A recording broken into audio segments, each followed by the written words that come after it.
It's already super legal, as we've seen, for me to be a pretty bad guy.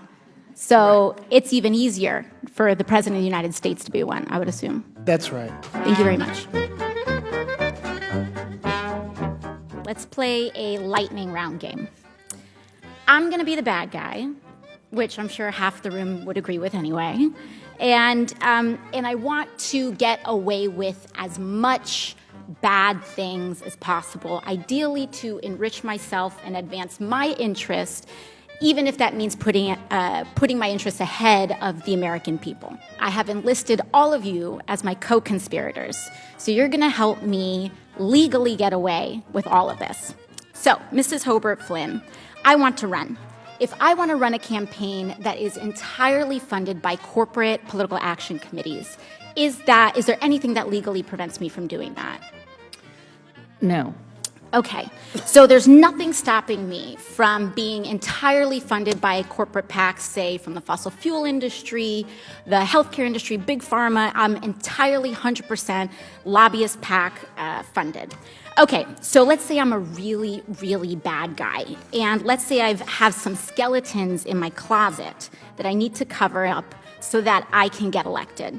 Mr. Smith, is it true that you wrote this article, this opinion piece for the Washington Post entitled, "These payments to women were unseemly, that doesn't mean they were illegal"? Well, I can't see the piece, but I wrote a piece under that headline in the Post, so I assume that's right.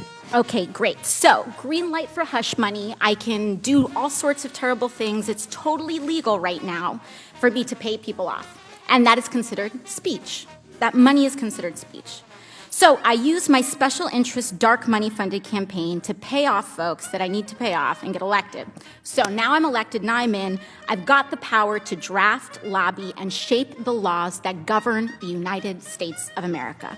Fabulous. Now, is there any hard limit that I have? Perhaps, Mrs. Hobart Flynn, is there any hard limit that I have in terms of what legislation I'm allowed to touch? Are there any limits on the laws that I can write or influence, especially if I'm based on the special interest funds that I accepted to finance my campaign and get me elected in the first place? There's no limit. So there's none. So I can be totally funded by oil and gas. I can be totally funded by Big Pharma, come in, write Big Pharma laws, and there's no limits to that whatsoever. That's right.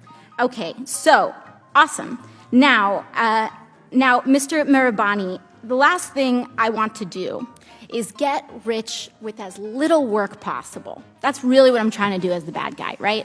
So is there anything preventing me from holding stocks, say, in an oil or gas company, and then writing laws to deregulate that industry and cause, that could potentially cause the stock value to soar and accrue a lot of money in that time? You could do that. So I could do that. I could do that now with the way our current laws are set up. Yes? Yes. Okay, great. Is it possible that any elements of this story apply to our current government and our current public servants right now? Yes. Yes. So we have a system that is fundamentally broken.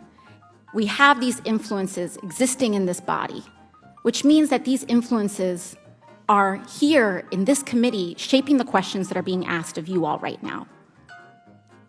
Would you say that that's correct, Yes. Mr. Mirabani or Mr. Schaub? Yes. All right, so one last thing, Mr. Schaub. In relation to congressional oversight that we have, the limits that are placed on me as a congresswoman, compared to the executive branch and compared to, say, the President of the United States, would you say that Congress has the same sort of standard of accountability? Is there more teeth in that regulation in Congress on the president, or would you say it's about even, or more so on the federal? In terms of laws that apply to the president, yeah, there's just almost no laws at all that apply to the president. So I'm being held, and every person in this body is being held to a higher ethical standard than the President of the United States. That's right, because there are some ethics committee rules that apply to you. And it's already super legal, as we've seen, for me to be a pretty bad guy. So it's even easier for the President of the United States to be one, I would assume. That's right.